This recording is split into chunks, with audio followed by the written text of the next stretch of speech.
சரிடா மகனே, போயிட்டு வா. நீ என்னை பற்றி கவலைப்படாதடா. உனக்கும் என்னையால் பெரிய கவலையாக போச்சு. என்ன செய்ய சொல்லுத, வயசாகிடுச்சுல்ல. நம்மளுக்கு பொறுமை இருக்க மாட்டேக்கு. எனத்தையா வார்த்தையை விட்டுருதேன். உன்னையும் பொண்டாட்டியும் திட்டிகிட்டு தான் கிடக்கேன். என்ன செய்ய சொல்லுத? சரி, நீ எதையும் மனசில் வச்சுக்காதன்னா.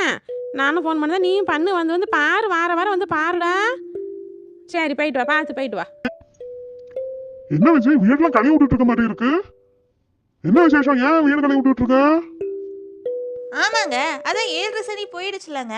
அதான் வீடெல்லாம் நல்லா கழுவி விட்டுட்டு இருக்கேன். ஏய், அப்படியெல்லாம் சொல்லாத விஜய். என் அம்மா எனக்கு தெய்வ மாதிரி.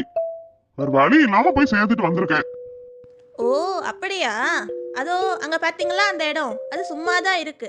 அங்க வேணா உங்க அம்மாவுக்கு கோவில் கட்டி கும்பிடுங்க.